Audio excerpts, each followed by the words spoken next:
Growing up in the city, I never expected to work in agriculture. But when fall armyworm attacked, it affected us all. Since its arrival in 2016, this crop pest has caused massive devastation. I've met farmers who have lost everything. Tubadde tukozesako ddagala okulaba nti akako okulya ki kasooli naye akantu ako tekayinza kumalawo obulwadde obwo ssebo.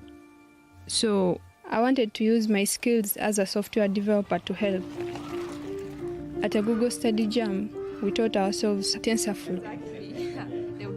We started by building an Android app on top of an open source API. The app allows farmers to spot infestations early, far beyond the capability of human eyes, and suggest an effective treatment.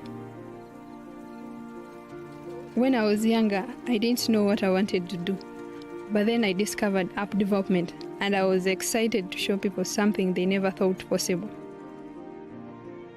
Machine learning gives us the advantage against fall armyworm, ultimately saving harvests and reducing pesticides. Kunkyusizaamu kubanga taata oba jjajja tiyali n'ennyumba y'ebbaati. N'ebbaati nazimba ennyumba yange nga tetoonya. Tulina essuubi ne tufuna embeera ennungi mu kulima. We are just getting started, and there are so many other sectors like health and education that machine learning could really improve. Farming is a crucial aspect of life in Uganda, and I feel proud I'm part of a team driving to ensure our culture can continue.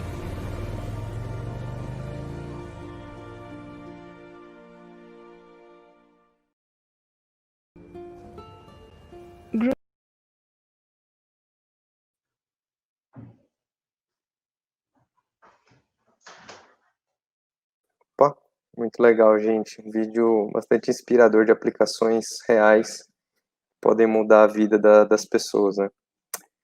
Legal. Sem mais delongas, Carlos Timóteo, um amigo que sempre contribui aqui conosco nos eventos. Carlos, fique à vontade, o palco é seu, manda bala. Beleza, eu já estava treinando aqui já o classificador de imagem do Mark. Bom dia, gente. Não sei se talvez boa tarde para alguns. Boa tarde para o Guia, good afternoon, Rukia.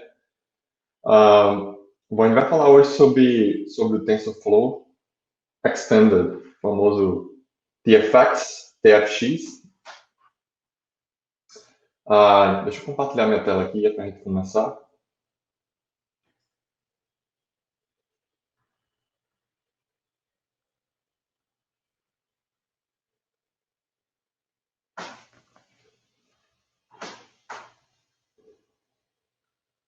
Só confirmar aqui que vocês conseguem ver. Vocês conseguem ver minha tela? Acho que sim, né?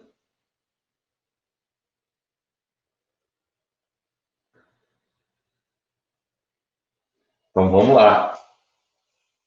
Como eu estava falando para vocês, vamos falar do TensorFlow. Mas antes, quem sou eu, o que é que eu faço, né? Quem é esse louco que está aparecendo aí com a camisa rosa toda colorida? Bom, eu sou o Carlos, eu sou recifense, eu acho que pelo sotaque já dá para perceber as consoantes e as vogais mais abertas e mais fortes. Um pouco sobre mim, carnaval, eu gosto de passar em Pernambuco mesmo, São João em Campina Grande. Eu sou nordestino mesmo, eu adoro o Nordeste, adoro praia. Futebol é o Santinha, é o Santa Cruz, é o mais querido do Nordeste. Eu acho que algumas pessoas já ouviram falar do Santa Cruz, né? Para quem nunca ouviu falar do Santa Cruz, Grafite, o grande jogador da seleção brasileira, foi criado na base do Santa Cruz e se aposentou, voltaram fazendo homenagem ao Santa Cruz.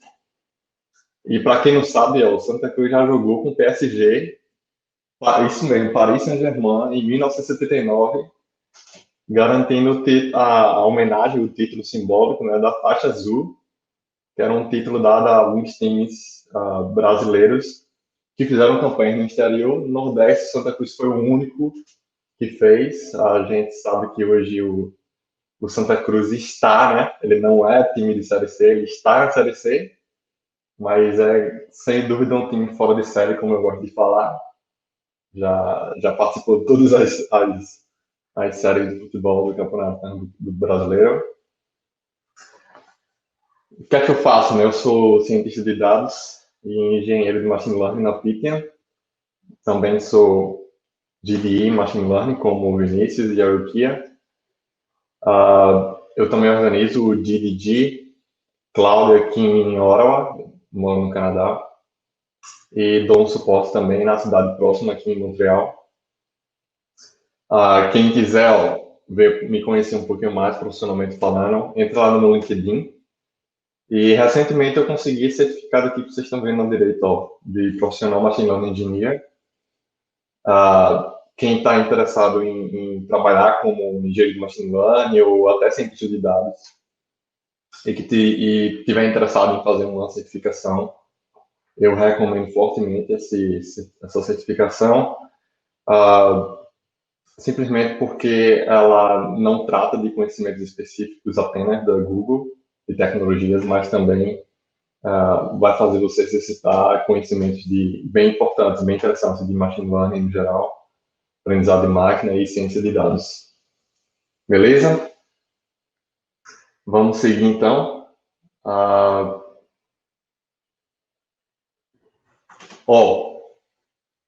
Informação importante para vocês aí, pessoal que está procurando emprego. A Python, que é uma consultoria de dados que eu trabalho, baseada aqui no Canadá, aqui em Ottawa. A Python é uma consultoria que a raiz dela, o sangue dela é o trabalho remoto, tá? Então, tem profissionais espalhados em todos os países do mundo, em todas as time zones, como o pessoal gosta de falar. E a gente tem vaga, estamos contratando engenheiro de dados, né, de Big Dados, e arquiteto de solução também, de nuvem.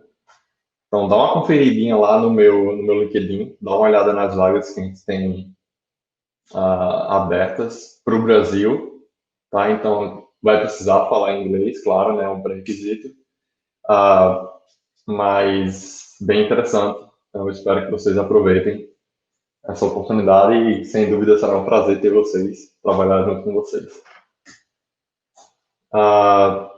Até quem vai falar hoje, né? Vamos falar um pouco sobre MLOps, vamos falar do Kubeflow, mais especificamente do Kubeflow Pipelines. Depois a gente vai falar sobre o TFX e a gente vai fazer um fechamento. Eu vou mostrar também alguns trechos de código.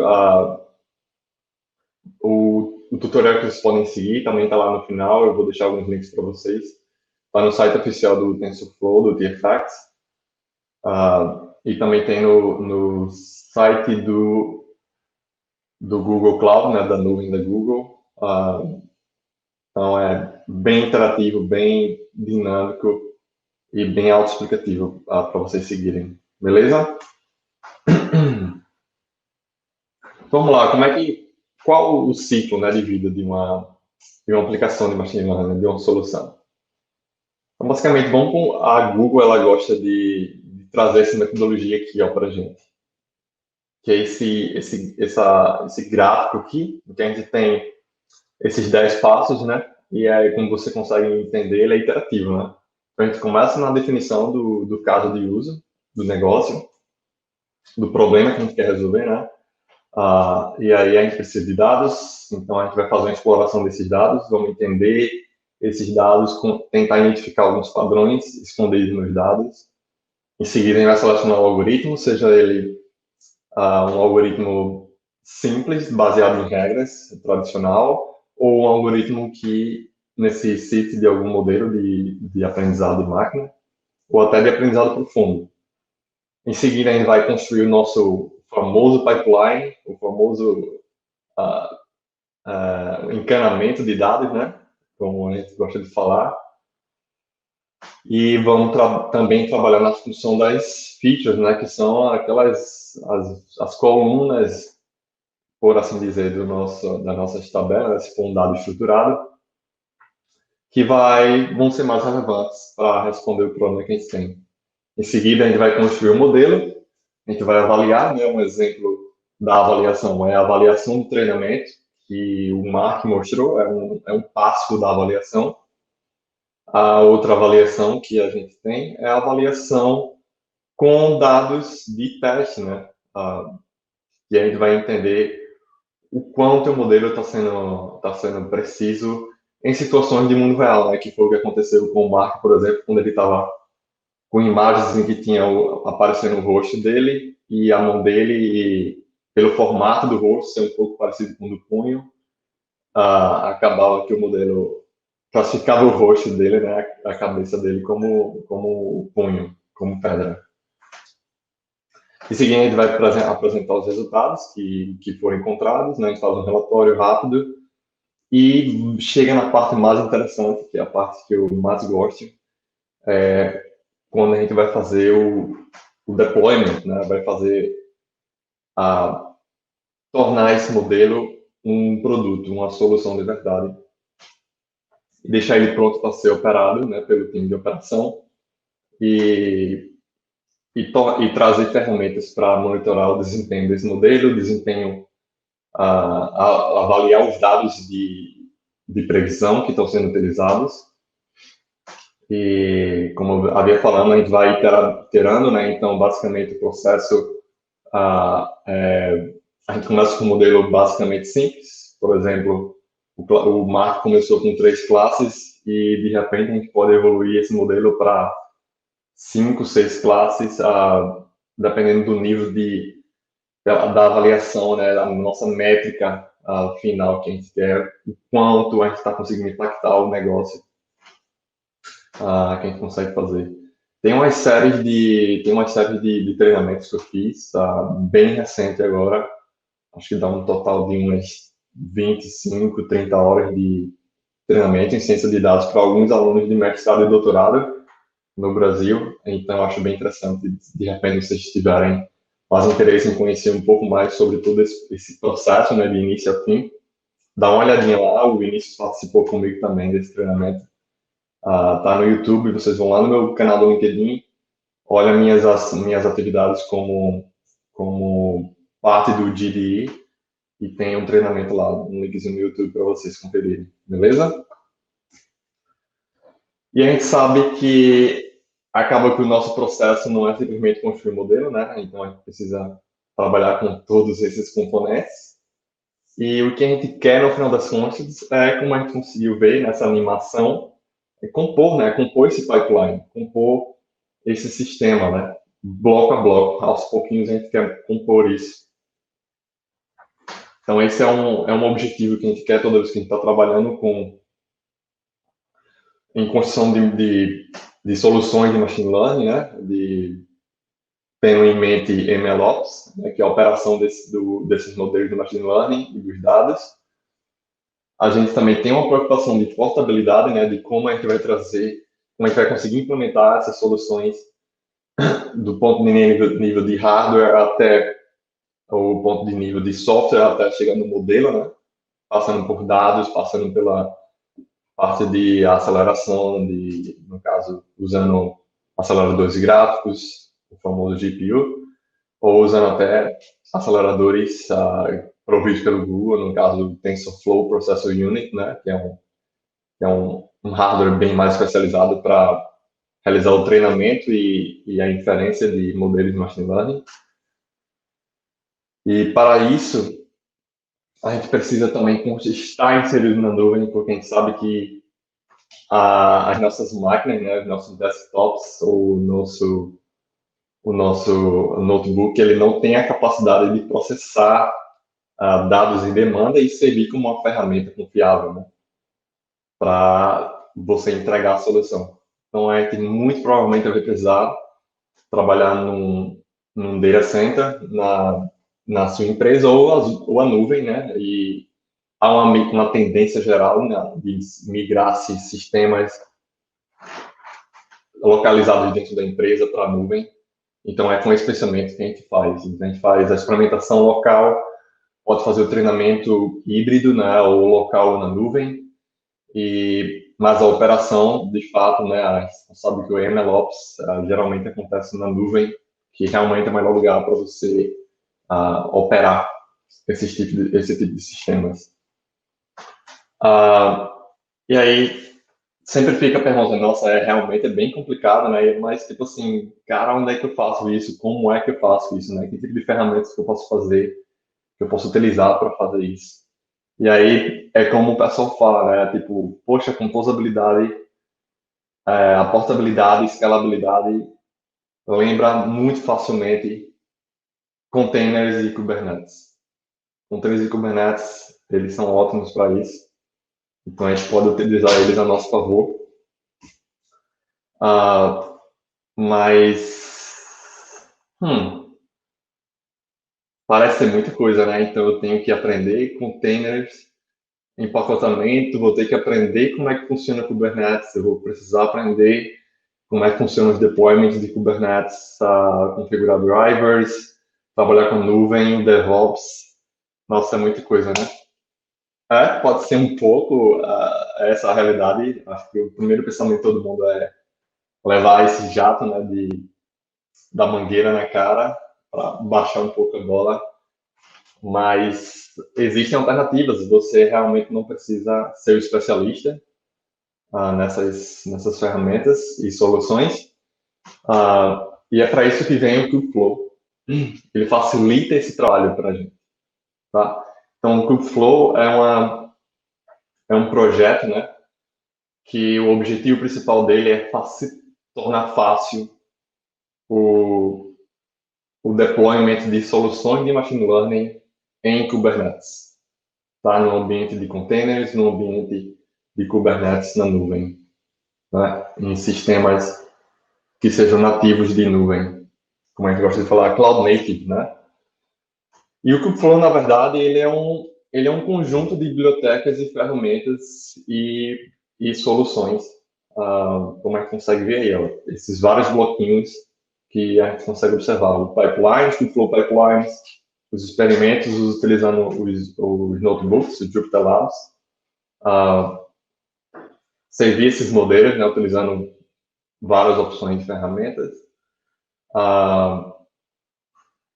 treinar esses modelos, inclusive utilizando o TensorFlow Extended, o nosso TFX, e também fazer o ajuste dos hiperparâmetros, né?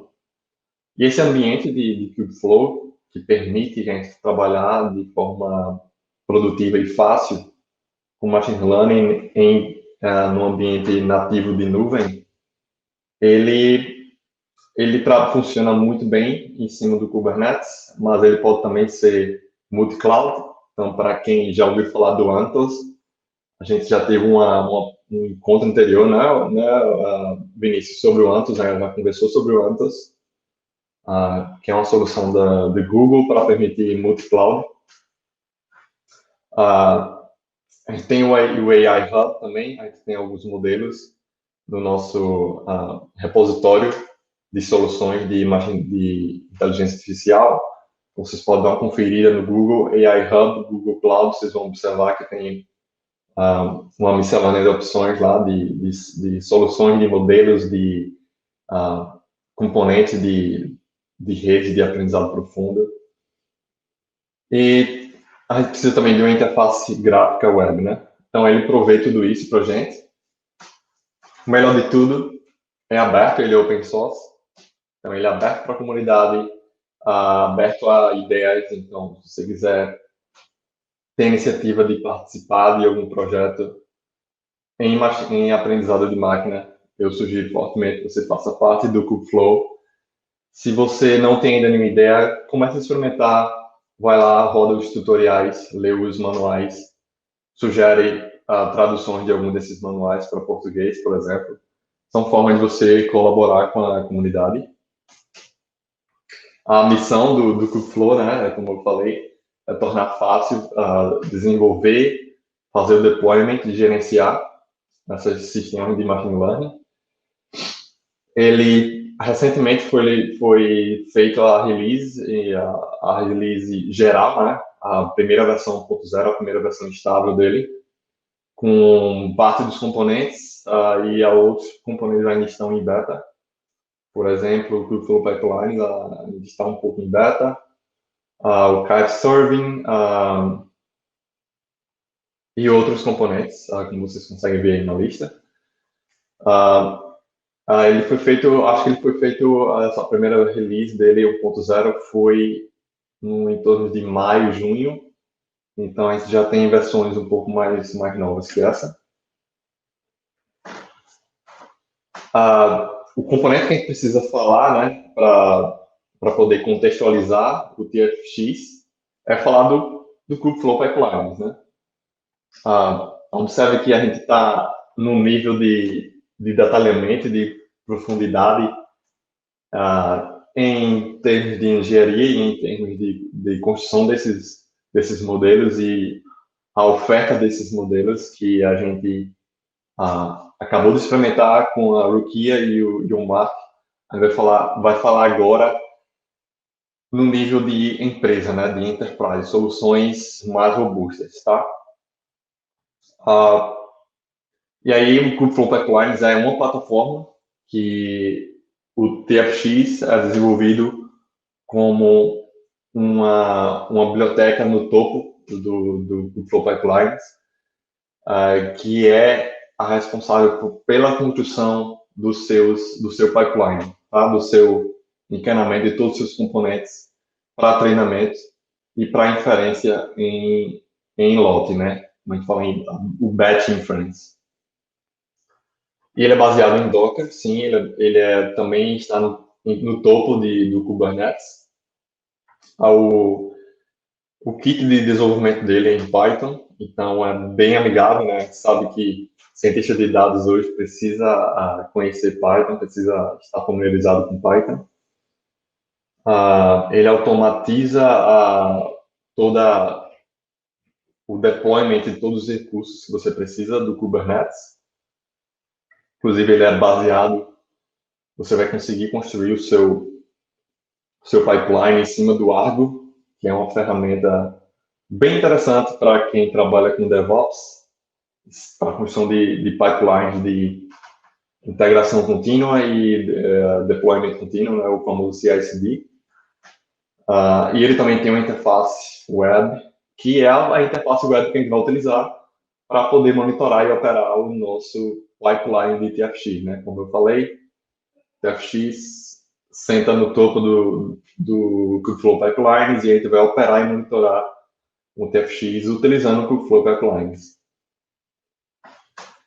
E aí, como eu havia falado, realmente TFX é uma solução enterprise, tá? Significa que a gente vai trabalhar com esses modelos, provendo soluções para empresas, tá? Se você está interessado em trabalhar na área como engenheiro de machine learning, vale a pena dar uma conferida nesse projeto, vale a pena estudar e aprender um pouquinho mais como o TFX trabalha, como se funciona.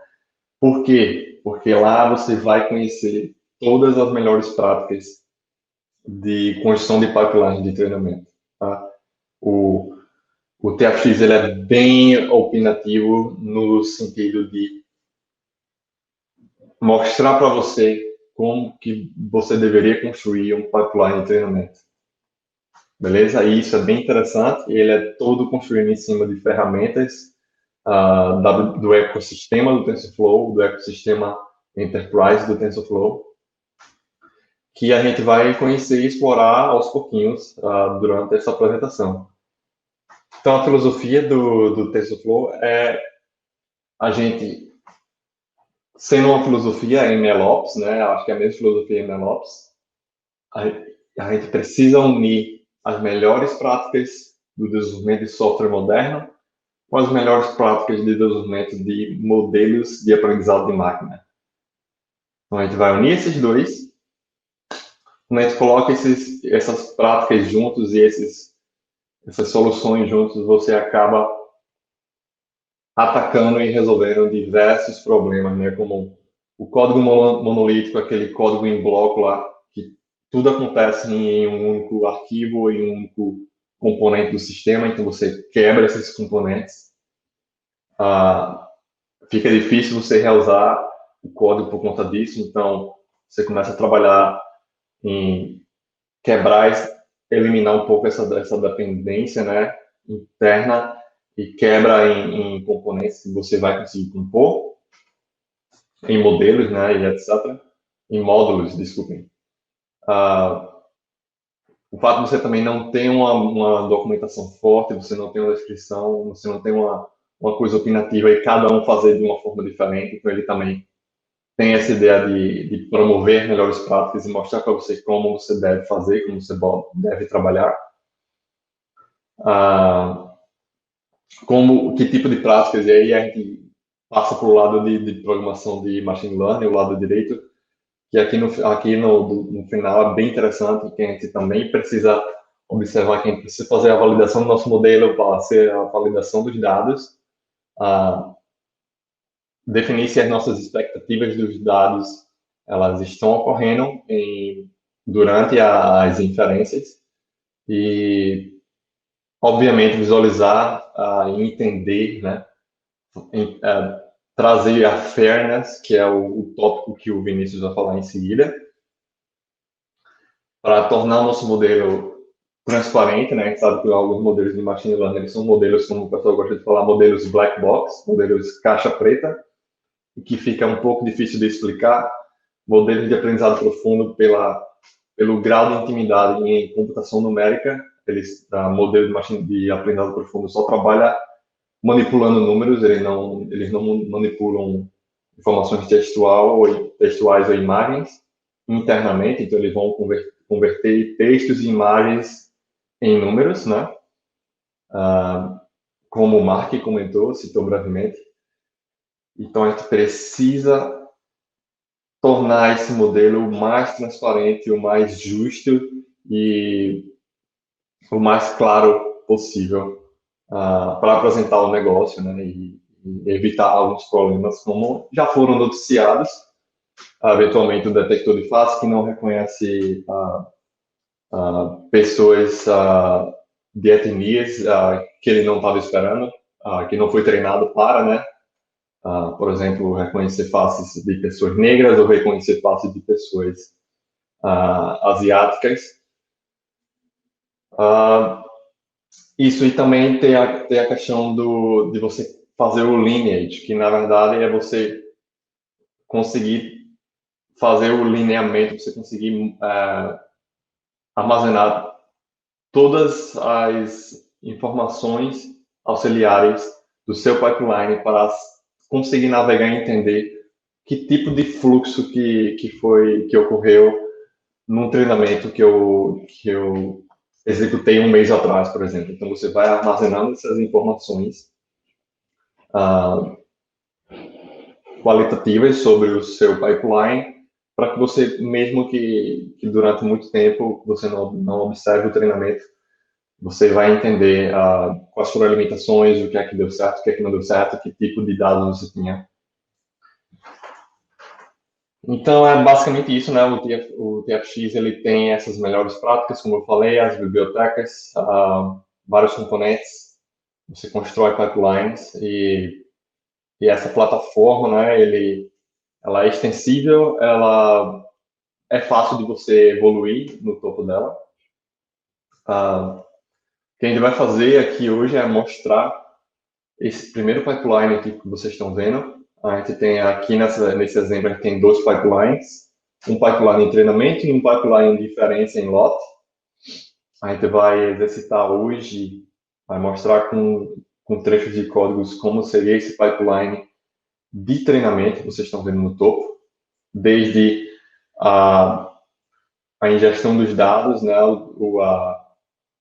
você extrair estatísticas, né, para fazer a parte de validação dos dados e definir as expectativas do dado, passando para a definição do esquema dos seus dados, identificar que tipo de dados que a gente tem para cada coluna, fazer transformações para obter as nossas features, com as variáveis de importância, para o nosso modelo ser treinado dentro do trainer, ele ser avaliado depois, e por último a gente vai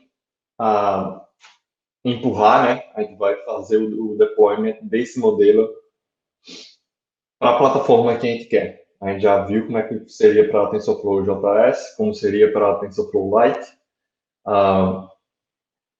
Na nuvem, o que a gente tem é o TensorFlow Serving, que na prática vai funcionar como uma fazenda. É uma fazenda de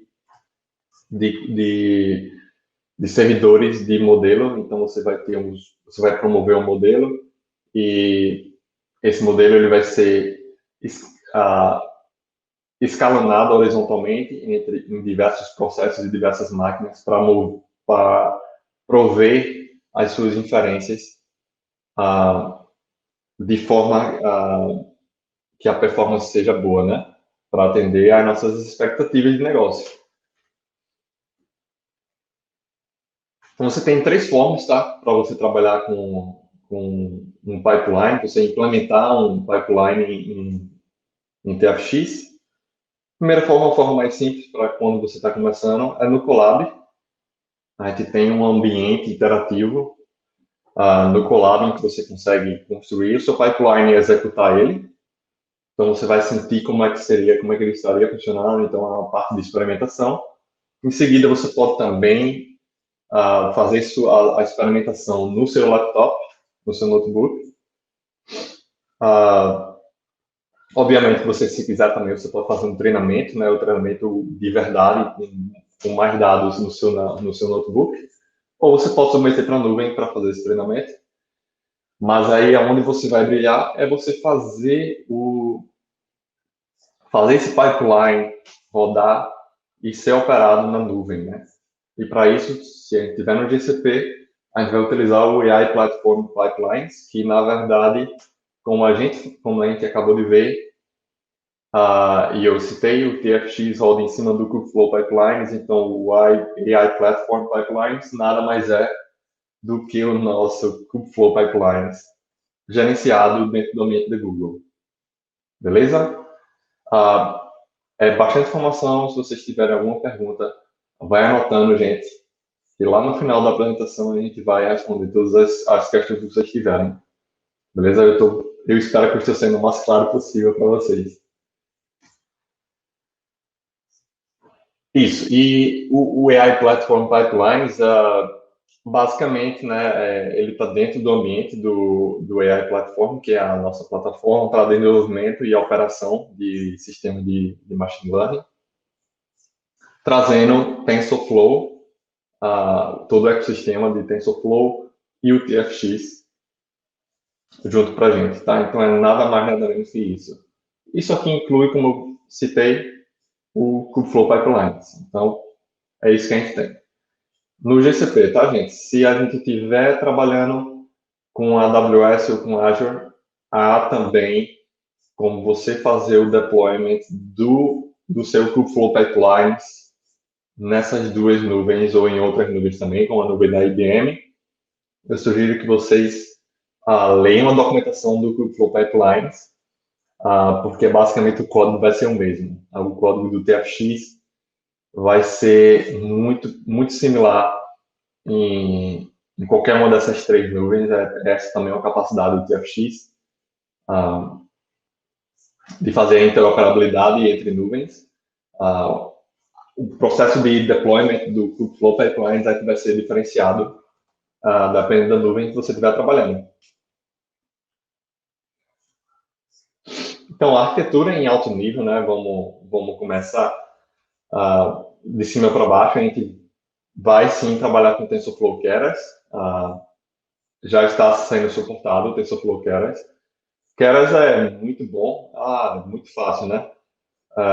Antigamente, quem teve a experiência de trabalhar, a infeliz experiência de trabalhar com TensorFlow, a versão 1.0, era muito doloroso, muito, muito doloroso você conseguir construir um modelo e conseguir fazer o treinamento desse modelo em CPU, quanto mais em aceleradores gráficos ou em TPU. Era muito difícil. Então, o Keras ele veio para facilitar e burocratizar, né, a construção de modelos de aprendizado profundo. Então, para a nossa felicidade, né, para a felicidade da nação, a gente tem o TensorFlow Keras na versão 2.0, que ela foi completamente repaginada e foi incluída dentro do TensorFlow com a vinda de François Cholet, que foi quem criou a biblioteca do Keras, participando do time da Google, sendo funcionário Google, dedicado em evoluir o Keras dentro do ambiente do TensorFlow. E aí a gente tem o nosso TFX, que senta em cima do Kubeflow Pipelines, e o Kubeflow Pipelines ele é ofertado como uma aplicação no topo do nosso Kubernetes. No Google, a implementação de Kubernetes é o que a gente chama do Google Kubernetes Engine, ou GKE, para os mais íntimos. No Azure, você também tem você tem já a solução de Kubernetes para o Azure. Eu acho que se chama AKS, Azure Kubernetes Service, ou alguma coisa assim. E você tem também no AWS, o ambiente de Kubernetes. E aí você, tipo, por onde vem esses dados, né? Onde vão estar os seus dados e que tipo de ferramentas você vai utilizar para processar esses dados. O seu dado ele pode sentar muito facilmente no GCS, né? No armazenamento de arquivos binários, né? Do nosso blob storage, como a gente gosta de falar em inglês. Pode também estar em tabelas, né? No seu data warehouse, no seu armazém de dados, lá, que pode ser o BigQuery, pode ser Redshift, pode ser qualquer outra solução. Pode ser o S3 também, tá, gente, na AWS.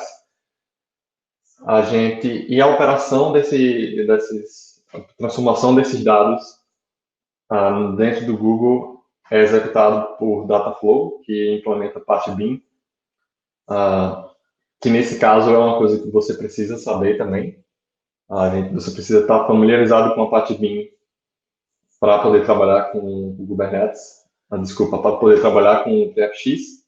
O Apache BIM ele é uma ferramenta muito utilizada para a função de pipeline de dados. Você, como engenheiro de dados, provavelmente já ouviu falar do Apache BIM ou do Dataflow, que é um executor do Apache BIM dentro do ambiente de nuvem da Google. O Apache BIM ele funciona como uma biblioteca que você pode rodar no topo de vários ambientes de processamento de dados, por exemplo, o Apache Flink, o Spark também, você pode rodar o Apache BIM no topo do Spark. Apache Samza, você pode também rodar no topo dele. Então, vale a pena dar uma olhada na documentação do Apache BIM, para vocês conhecerem um pouco mais esse projeto e entender o que é que acontece, né? O Apache BIM é uma proposta bem diferente, bem progressista, no sentido de ele conseguir escalar muito fácil, né? Então, é bem utilizado para um número massivo de dados. Então, você está construindo processamento de dados, você está realizando processamento de dados massivos, que ele consegue escalar bem horizontalmente. Em um pouquinho mais de detalhes, a gente, novamente de cima para baixo, a gente consegue observar que os nossos modelos, eles estão no topo, né, como eu havia falado, do TFX. Tem também alguns componentes que já são pré-construídos para você utilizar. Você tem o SDK do TFX, que senta no topo do SDK do Google Flow Pipelines. Você tem notebooks, que é onde você consegue experimentar, né, esses modelos. Eles vão rodar em containers dentro do seu ambiente de container, no caso do Google GKE, como havíamos falado, que na verdade é uma aplicação do Flow Pipelines que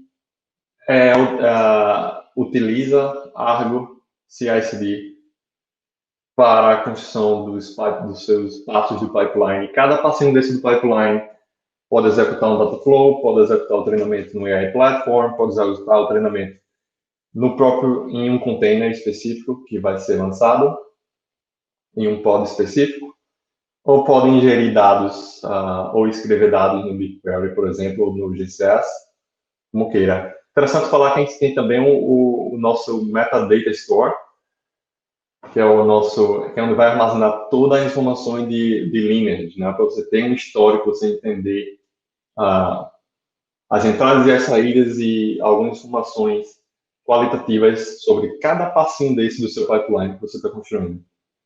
Tá? Então, novamente, a gente vai começar a ver a parte do treinamento, né, o pipeline de treinamento, e como exemplo, vamos ver esse exemplo do tutorial do TFX, que a gente fala do Chicago Tax Street Fair. Ele está querendo descobrir o objetivo final desse dataset, é um classificador, né? Para isso ele utiliza um modelo de aprendizado profundo. O rótulo, né, o valor da classe que a gente quer, é uma classe binária, 0 ou 1. Todas as vezes que a gente tiver um tip maior que 20% do valor da corrida, a gente está classificando como 1, né? Está dizendo que foi dado o tip, 20% no caso seria as taxas dos impostos para as corridas de táxi. Então, todas as vezes que valores forem pagos acima de 20%, a gente vai classificar como uma pessoa, o cliente que acabou de pegar o táxi e pagar, ele forneceu o tip para o motorista. O tip é a gorjeta, né, gente? E a gente espera construir um pipeline como esse aqui, ó. A gente vai começar com a extração dos exemplos, desenvolvimento das estatísticas, gerenciar o esquema, fazer a transformação desses dados, treinar o nosso modelo, avaliar e submeter para as plataformas finais que a gente quer para a inferência. Então, para começar, vamos começar com o XGPOGEN. E nada mais, nada menos, se você tiver com seus dados, sentando no CSV, sentando em um balde, lá em um bucket, no seu GCS, você vai simplesmente utilizar esse método CSV, método CSV XAMPLEGEN, para você importar esses dados. Esses dados vão ser convertidos no formato do TF Record, que é um formato de interoperabilidade implementado dentro do ecossistema do TensorFlow. E o objetivo inicial, né, a gente sabe, e novamente ele já está dando a opinião dele, que é uma boa prática, inclusive, é você de cara dividir os treinamentos de teste e de avaliação. Desculpa, de treinamento e avaliação. Dentro do subconjunto de treinamento, mais na frente, você vai dividir entre treinamento e validação cruzada, né, como a gente bem conhece, mas de cara ele já está dizendo para você, ó, você vai ingerir e já vai dividir, como uma boa prática, e realmente é uma boa prática. Em seguida, a gente vai extrair as estatísticas para poder observar se as nossas expectativas estão sendo atendidas, né? Por exemplo, a gente consegue ver que os valores de taxa das corridas, né, foram enviados, que a gente tem um dataset com 10 mil colunas, com 10 mil linhas, né? O valor máximo da corrida foi 700 e o valor mínimo da corrida foi $7,85. Então, a gente precisa começar a trabalhar e já está mostrando aqui, ó, os seus dados, eles têm um desvio em escala. Então, você precisa normalizar, né, como uma boa prática. Ele já facilita para você observar isso. Ele também mostra para você, ó, tem alguns dados faltantes, né?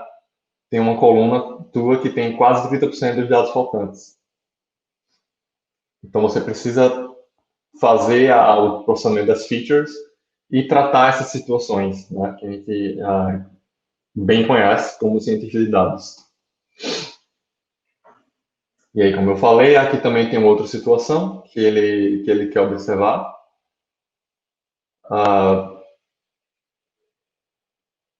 Provavelmente aqui ele está falando, isso aqui é a hora da corrida, isso aqui é uma questão legal também, ó. A gente sabe que tem alguns dados que não tem, é meio difícil você organizar eles entre classes ou números, né, entre categorias e números. Na verdade, você precisa trabalhar no sentido de balde, né, você precisa dividir em vários pedaços, né, em vários grupamentos de horário. Por exemplo, a gente consegue observar que no horário da manhã, ó, entre as 4 e as 8 da manhã, é o horário que a gente tem menos corridas.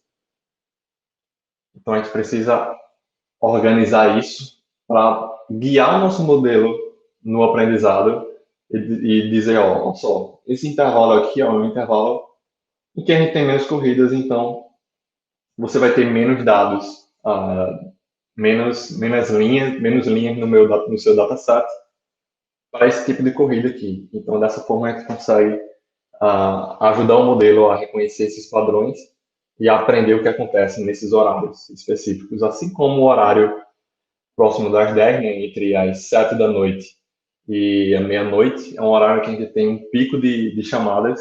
Então, observe que todas as vezes que a gente tiver esse comportamento, por exemplo, né, eventualmente o modelo vai conseguir identificar que tipo de padrões que acontece com relação ao rótulo que a gente está querendo definir, que é identificar se foi dado um tip, né? Se foi dado uma gorjeta. E aí, na construção dos esquemas, né, na validação dos esquemas, é importante você observar que tipo de dados que você tem. No caso, a gente tem dados de ponto flutuante, inteiros, a gente tem bytes, a gente tem strings, né, que no caso são textos, né, são caracteres.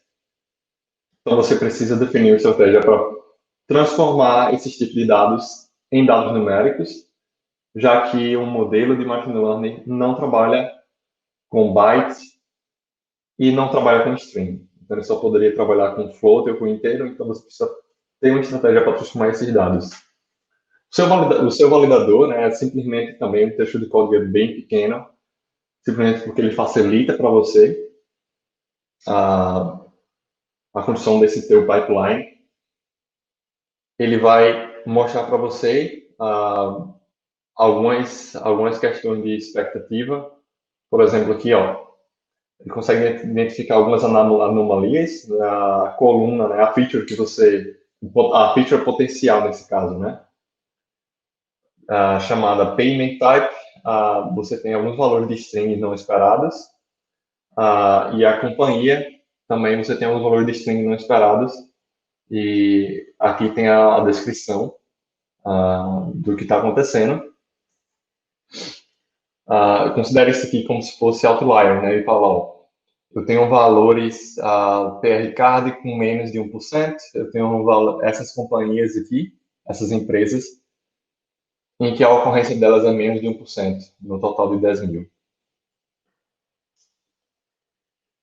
Então, ele começa a te dar dicas e mostrar, ó, tá tudo bem isso aqui é esperado por você ou não. Se não, você precisa, dentro do seu transformer, você precisa tratar todas essas deficiências. Por exemplo, identificar os valores que estão faltando e definir uma estratégia, de repente excluir ou colocar um valor de média ou colocar um valor padrão. E ao mesmo tempo, já que a gente não tem um rótulo, a gente vai também construir nosso rótulo aqui, né? Como a gente falou, né? Se o valor da corrida vezes 20%, que é o valor do imposto, for menor que o valor que foi dado de tip, né? A gente vai definir isso como rótulo de sim, do rótulo 1, né? E vai sair 1. Se não, vai ser 0. Então, a gente tem um classificador binário. A gente acabou de construir o nosso rótulo, caso a nossa base de dados não seja rotulada. A gente vai consumir dados informações, né, dos dados de entrada de outros componentes, né, do example gen, vai consumir o esquema do esquema gen, e a gente vai ter um código customizado, que é esse código aqui customizado que vocês estão vendo, para processar as features, né, para construir as features para a gente. Isso aqui é só um trecho, tá, gente? Vocês podem olhar todo o código de transformação no exemplo que a gente tem lá no site do TFX. Como resultado final, você vai ter um grafo, de TensorFlow. Isso que é interessante, porque a gente precisa com que como uma boa prática também, a gente precisa fazer com que essas transformações que a gente está fazendo, elas precisam escalar também. A gente sabe que algumas vezes o tratamento e o processamento dessas features pode ser um trabalho bastante caro. Né? Por exemplo, quando a gente está trabalhando com modelo de linguagem ou imagens, pode ser um trabalho bastante caro e a gente precisa fazer com que esse processamento ele escale de forma horizontal junto com o nosso treinamento do modelo. Então, esse gráfico ele vai ser criado por esse componente e vai ser incluído dentro do grafo do TensorFlow durante o treinamento, né? E também os seus dados transformados, suas features, por assim dizer, vão ser construídas aqui nesse momento do transform. Em seguida, a gente vai, um pouquinho antes, a gente consegue entender o que é, né, como seria esse grafo do TensorFlow que ele cria. Então, aqui, por exemplo, numa operação de normalização e de bucketização, a gente vai utilizar valores, ele vai construir valores de média e de desvio padrão, calcular todos os quantiles e bucketizar, né? Isso aqui é um exemplo, tá? E, obviamente, algumas variáveis que você não precisa fazer nenhuma transformação, como a gente consegue observar aqui na direita, e ela vai passar do início ao fim diretamente sem sofrer nenhuma transformação. Esse gráfico ele vai ser fornecido para o treinamento e para a inferência, né? A gente sabe que, como o Mark falou, né, bem falado, a gente sabe que a gente está, por exemplo, naquele exemplo, naquela aplicação que ele mostrou para a gente está confiando na forma de transformação da imagem em um formato que o modelo consiga trabalhar bem. Então, nesse caso aqui, já que você tem um maior controle, você está especificando como você quer que essas transformações estejam acontecendo, você vai fornecer esse gráfico também de transformação para inferência. Tá? Então, você vai definir, eu quero que a minha imagem seja transformada dessa forma específica para o treinamento e para a inferência. Assim, você não precisa se preocupar em pré-processar as imagens enquanto você está com o seu aplicativo no celular, né? Já que você não teria a facilidade de fazer essas transformações no momento que você está capturando as imagens. Bom, nosso componente de treinamento, né, como a gente viu, ele recebe como entrada esses artefatos, né? O grafo de transformação, dados, o esquema, e também vai ter um código, que é o código onde vai ter o nosso treinamento em Keras, né? Então, vai ter toda a função do modelo dentro desse código e vai ter a rotina de treinamento em Keras desse modelo. Como saída final, você vai ter um modelo treinado que vai ser fornecido para os módulos de avaliação, de validação e, finalmente, para o pusher que vai fornecer esse modelo treinado num formato de saved model, que é um formato também padrão de interoperabilidade para a inferência.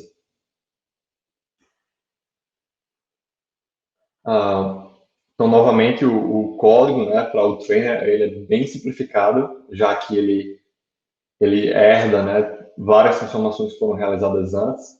A única diferença é que você vai ter que fornecer o seu arquivozinho de treinamento, o seu código, e o código nada mais é do que código em TensorFlow. Então, bem simples, tá? Agora vamos entrar um pouco mais em detalhe se eu quiser fazer mais coisas durante o meu treinamento, se eu quiser utilizar a GPU no treinamento. né? Como a gente sabe, TFX trabalha com containers. Para isso, a gente vai precisar manipular um pouquinho a nossa receita Docker desse container. Então, aqui o que eu estou fazendo, eu estou adicionando toda essa parte do meio, eu estou adicionando dentro desse container, né?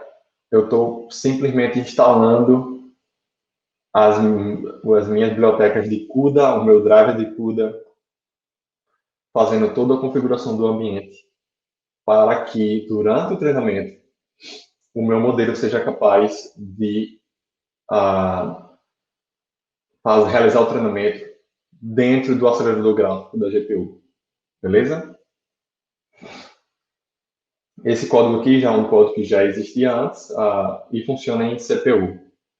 Então, a gente não tem nenhuma modificação a ser feita aqui no final, apenas aqui no meio. Eu acabei reduzindo um pouco aqui. Uma coisa que é importante lembrar é que, infelizmente, alguns trechos essa informação aqui, por exemplo, não é uma informação que está facilmente lá no site do TFX. Então, a gente espera que no futuro, em breve, eles incluam alguns diretivos de como utilizar a GPU durante o treinamento. Se você quiser fazer um treinamento distribuído, né, é um outro recurso que você pode utilizar para o seu treinamento em TensorFlow, principalmente na versão mais nova do TensorFlow, TensorFlow 2.3, você consegue fazer um treinamento distribuído. E para isso, a sua estratégia de distribuição precisa ser utilizada e a gente vai utilizar esse métodozinho aqui, ó, Experimental Distribute Dataset, perdão, que vai ser responsável por distribuir os seus dados em todos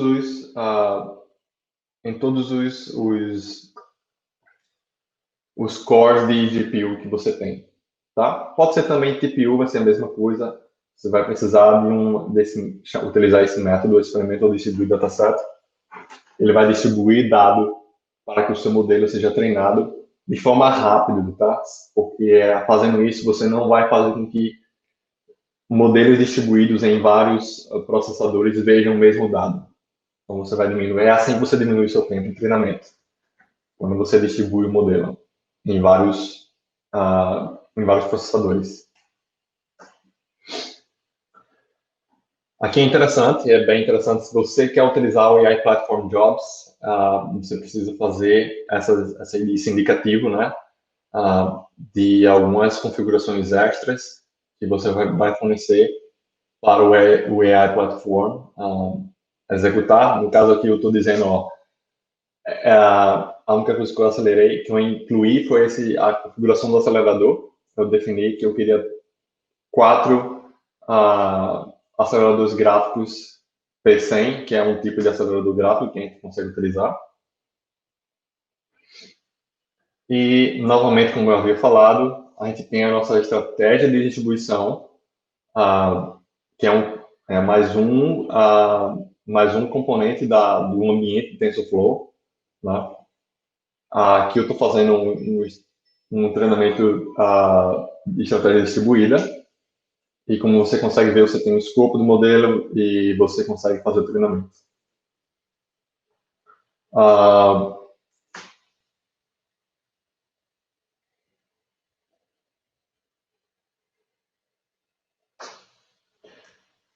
Bom, vamos acelerar então. Acabei de falar aqui com o Vinícius, ele pediu para me acelerar.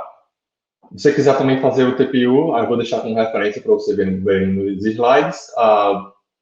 TensorBoard, né? Durante o treinamento você consegue monitorar o treinamento e a gente consegue fazer a avaliação dele de forma bem simplificada também, como eu havia falado. É assim que você definir o quão bom seu modelo está, né, durante o treinamento. E tem alguns componentes extras, né, normalmente com boas práticas, de você validar a infraestrutura em que você vai fornecer o seu modelo, que no caso a gente utiliza esse componente, o Infra Validator.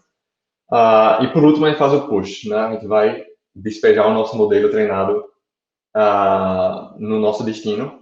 No caso aqui, a gente está utilizando o GCS para fazer esse destino. Durante a inferência, que já é outro componente do pipeline, né, do segundo pipeline, eu vou deixar também como referência como é que conseguiria utilizar, mas a gente não precisa se preocupar com isso. E já citou, né, já se falou sobre o Apache Beam, e ele é utilizado para fazer o processamento distribuído, né, desses dados. E é ele quem executa sempre, tá? Ele é o principal executor de qualquer processo de transformação de dados. Porém, o treinamento vai ser executado em Kera, né? A gente já conhece, a gente já sabe disso. Como eu falei, o Beam ele pode ser rodado em cima do Flink, em cima do Spark, ou no ambiente do GCP, no Dataflow. O treinador é Keras, a gente sabe, ele vai ter o gráfico do TensorFlow, e a gente vai empurrar o nosso modelo utilizando um código Python. Então, no final das contas, é essa a arquitetura dentro do ambiente do GCP que a gente vai encontrar. Então, para encerrar, eu queria deixar para vocês aqui alguns links como referência, os tutoriais, agradecer e estou disponível para perguntas. Beleza. Obrigadão, Timóteo, cara. Muito bom, muito boa a palestra. Como o próprio Sandro comentou aqui comigo, a TFX ele é muito grande, tem muita coisa interessante. A gente poderia fazer um dia só de TFX. Sim.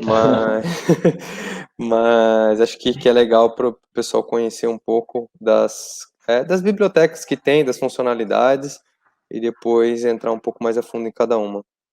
Então, brigadão aí mais uma vez, Timóteo, por toda a parceria, por toda a colaboração aqui com a comunidade. Muito bom ter você aqui. Valeu, obrigado. Pode contar sempre comigo. Valeu.